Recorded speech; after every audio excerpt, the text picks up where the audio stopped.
안녕하세요. 발표 드리도록 하겠습니다. 그, 안녕하세요. 이번에 방학습 기반 이족 보행 토크 제어기에서 제어 주파수의 영향에 대해서 그 분석을 진행했던 차준영입니다. 그래서 간단하게 이미 김동현 학생이 미리 설명을 드리긴 했는데 또 배경 지식 관련해서 조금 준비를 해왔습니다.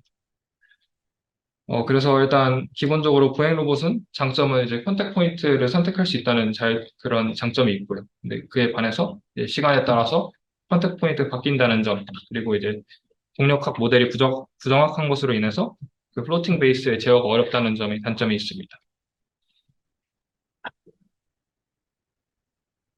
제어가 어려운 것을 어떻게 하느냐? 그래서 뭐 전통적인 방법으로는 CLI 같은 방법을 사용하고, 그리고 최근에는 이제 최적화 기반의 방법들은 MPC, 그리고 강화학습 기반 방법들은 딥RL 같은 방법을 사용합니다.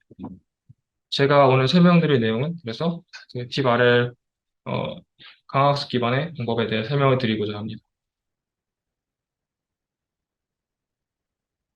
그래서 간단하게 설명을 드리면 이제 아까도 보셨을 것 같은데 이제 학습 도중에 이제 에이전트가 environment에서 스테이트를 받고 그 에이전트가 스테이트에 대한 액션을 하고 그 액션에 의해서 이제 리워드를 받는 그런 느낌이라 생각하시면 될 것 같습니다. 그래서 결과적으로는 그, 어, 그, cumulative discount 리워드의 기대값을 최대화하는 것을 목표로 한다고 생각하시면 될 것 같습니다.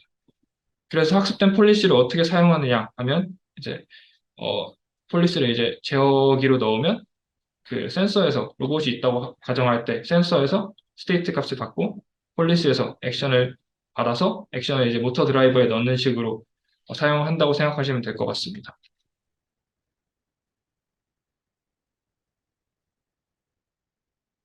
그래서 설명 들으신 것처럼 이제 대표적인 액션에는 포지션 제어, 조인트 값, 그리고 이제 토크 제어, 조인트 토크 값 이렇게 두 가지로 생각하실 수 있을 것 같은데요. 어, 토크 제어 로봇에서는 이 포지션 조인트 Q 값을 이제 PD 컨트롤러에 넣어서 이제 토크를 계산해서 이걸 모터 드라이버에 넣어준다고 생각하시면 될 것 같습니다. 그래서 필연적으로 이제 PD 컨트롤러의 개인에 좀 영향을 많이 받게 되는데요. 그 그래서 이제 태스크별로 그리고 로봇별로 선택을 해서 이제 PD 개인을 선택하게 됩니다.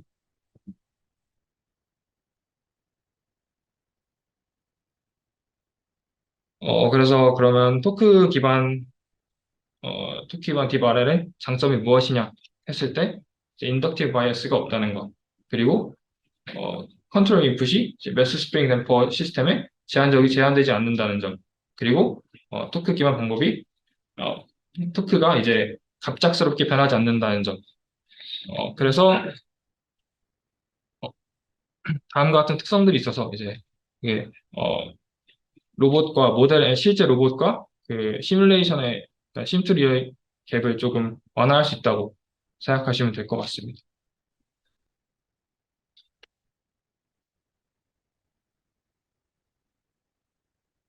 그래서 간단하게 이제 제가 이번에 제출하게 된 논문에 대해서 설명을 드리고자 합니다. 제출일은 이제 일단 통과는 되었는데 제 최종 제출은 이제 10월 20일이며 그리고 풀페이퍼 지금 작성 중에 있습니다.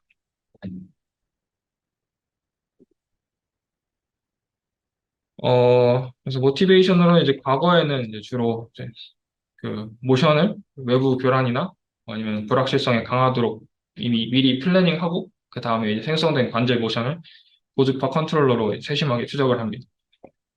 그런데 이제 이런 바이오메리컬한 관점에서 보게 되면 이제 동물은 이제 고유한 지연이나 이제 높은 제어주기 없이도 안정성을 충분히 유지할 수 있으며 그리고 낮은 제어주기는 실제 시스템에서 이제 그 높은 딜레이와 그리고 낮은 제어주기를 사용했을 때 지금 실제로 이제 로봇 랜딩에 성공할 수 있었다고 그 한 얘기한 논문이 있었습니다. 그래서 그리고 이제 추가로 이제, 김동현 학생이 아까도 말하긴 했지만, 그, 기존, 예를 들어서 토로 같은 경우는 4000Hz까지 제어를 하게 되는데, 그런 전통적인 기반 제어 로봇과는 다르게 62.5Hz 강화학습을 사용했을 때 62.5Hz까지 그 제어주기 낮춰도 그 보행하는데 큰 문제가 없었다. 라고 얘기가 있었습니다. 그리고 이제 또 추가로 그, 어, 애니멀과 같은 이제 관절 각도 기반 토크 제어 로봇에서 낮은 제어주기일 때 액추에이션 딜레이나 그리고 시스템 다이내믹스에 강인했다와 같은 언급이 있었습니다.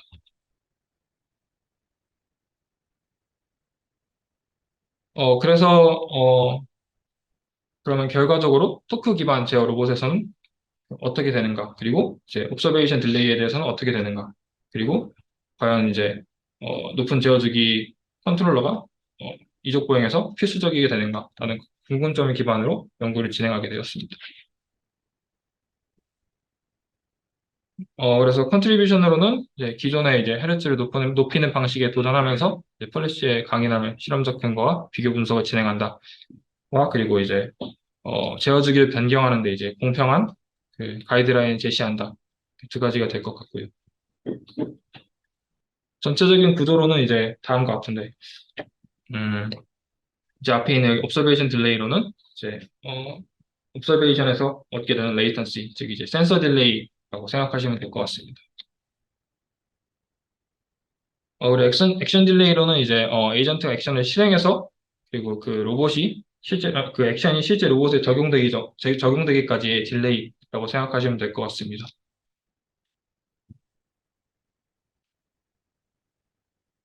그래서 그 스테이트 액션 리워드, 스테이트 스페이스랑 액션 스페이스랑 리워드도 기존의 김동현 학생의 논문에서 크게 달라지지 않았습니다. 마찬가지로 베이스 오리엔테이션, 조인트 포지션 벨로시티, 그리고 페이즈 인포메이션, 타겟 벨로시티 사용하고 있고요. 그리고 액션에서는 마찬가지로 토크 커맨드, 그리고 페이스 사용하고 있습니다.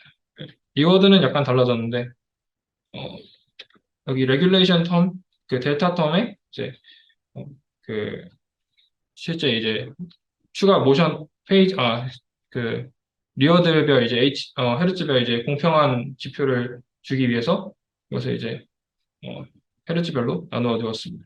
곱해 주었습니다. 그래서 트레이닝에 대한 설정으로는 이제 디스카운트 팩터와 같은 경우에는 약, 어,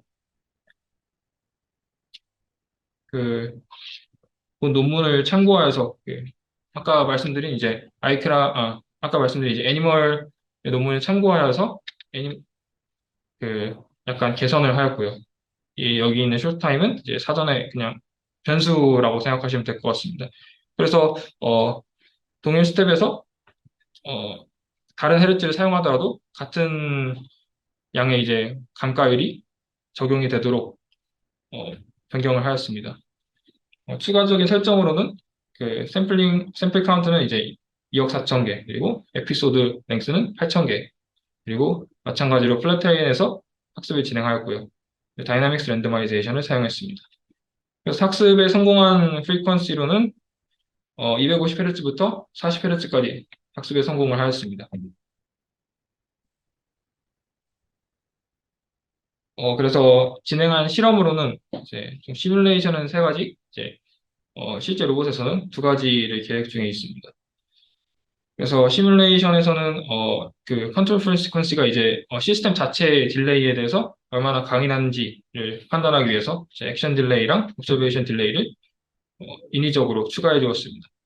그리고 이제 unexpected terrain is expensive delay와 같은 경우에는 어, 지형을 조금 바꾸어 주었습니다. 이것은 이제 어, 학습은 마찬가지로 그 플랫테인에서 진행을 하였고요. 이제 그 걷는 도중에 그 테레인만 약간 변경해 주었습니다. 그래서 플레이트 같은 경우는 이 첫 번째와 같고 이제 앱슬로이드는 두 번째 그리고 스케일드 스피어는 이제 세 번째와 같습니다. 그 여기 있는 높이는 여기 있는 숫자들은 이제 높이를 생각하시면 될 것 같습니다. 그리고 이제 컨트롤 프리퀀시 앤 다이나믹 비비어 같은 경우에는 이제 타겟 벨로시티를 기존의 0.2m에서 1.0m까지 테스트를 진행하였습니다.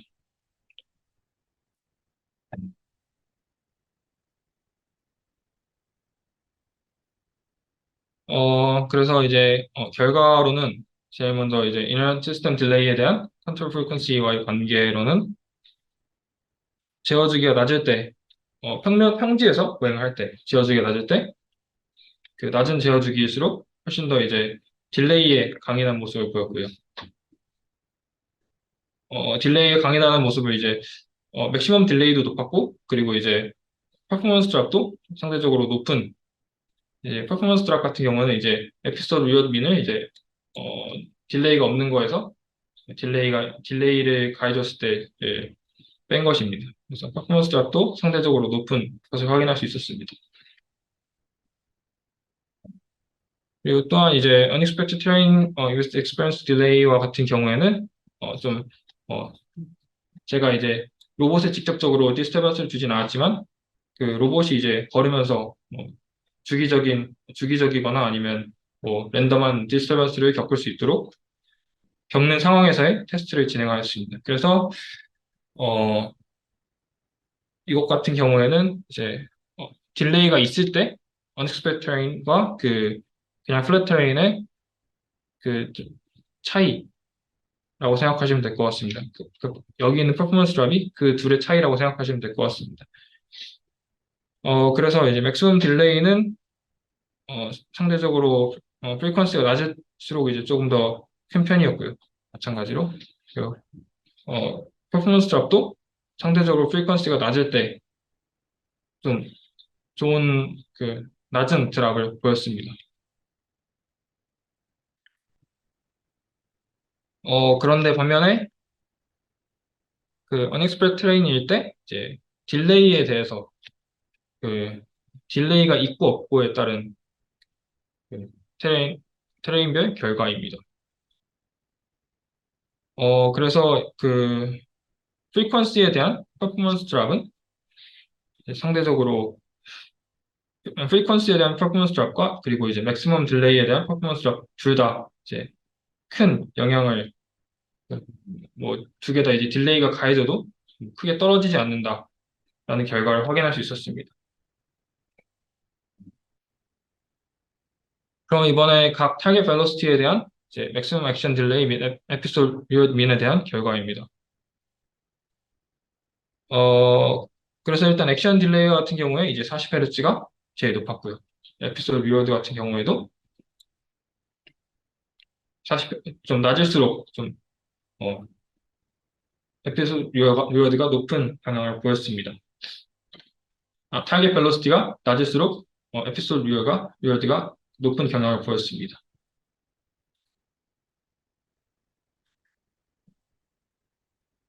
이것은 마찬가지로 이제 옵서베이션 딜레이에 대한 결과인데요.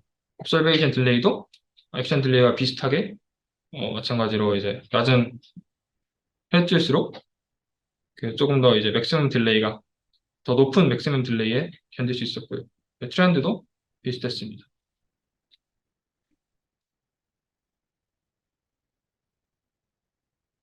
그래서 컨클루션을 말씀드리자면 일단 어, 상대적으로 낮은 프리퀀시가 조금 더 이제 높은 딜레이에 강인한 모습을 보였다. 그리고 이런 또한 이게 제어적인 관점에서 봤을 때 로어 프리퀀시 폴리시 프리퀀시가 낮은 제어 주기가 어, 조금 더 딜레이 딜레이율 그러니까 헤르츠라고 하면 이제 예를 들어서 50헤르츠라고 했을 때 예를 들어서 100헤르츠라고 했을 때 이제 0.01초가 지연이 된다고 하면 이제 이거는 마찬가지로 200헤르츠일 때 이거는 이제 두 번 지연이 되는 거라고 생각하시면 되는데 제가 좀 설명을 좀 못했는데 다시 설명드리면 이제 0.01초의 딜레이가 진행이 될 때 100Hz에서는 한 번, 그리고 200Hz에서는 두 번이라고 생각하시면 될 것 같습니다. 그래서 그런 관점에서 봤을 때, 그,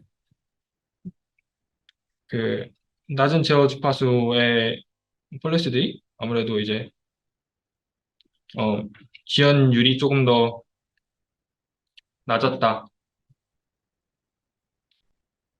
그래서 이제, 어, 어떻게 보면 당연한 결과일 수 있다. 라는 것이고요. 또 이제, 낮은 제어 주기 폴리스들이 그, 1m/s까지 조금 이제 성능 감소에 좀 유리한 모습을 보였는데, 이거는 또 아직 1m/s까지의 결과이고, 이거보다 빠른 달리기나 그 이상의 사람 보행보다 빠른 결과에서는 어떻게 될지는 조금 확인을 조금 더 해봐야 될 것 같습니다. 좀 그런 부분에서는 좀 아무래도 동적인 제어이기 때문에 좀 안정성 유지하는 데 불리할 수 있다라는 점이 있고요. 그리고 또 마지막으로는 그 폴리스를 다른 로봇으로 아니면 또 그 시뮬레이션에서 로봇으로 트랜스퍼하는 관점에서는 어, 오히려 이제 낮은 제어 그 시스템 자체의 이너런트한 딜레이가 몇인지 모르기 때문에 음, 어떻게 보면 이제 트랜스퍼러빌리티인 관점에서 좀 장점 낮은 제어 주파수를 폴리스를 활용하는 것이 좀 장점이 될 수 있다. 어, 정도로 생각하시면 될 것 같습니다. 그래서 이거는 이제 예전에 진행했던 실험인데 같은 스텝에서 학습한 결과에서 이제 아무래도 100Hz가 조금 더 잘 걷는 모습을 보였습니다. 감사합니다. 혹시 질문 있으시면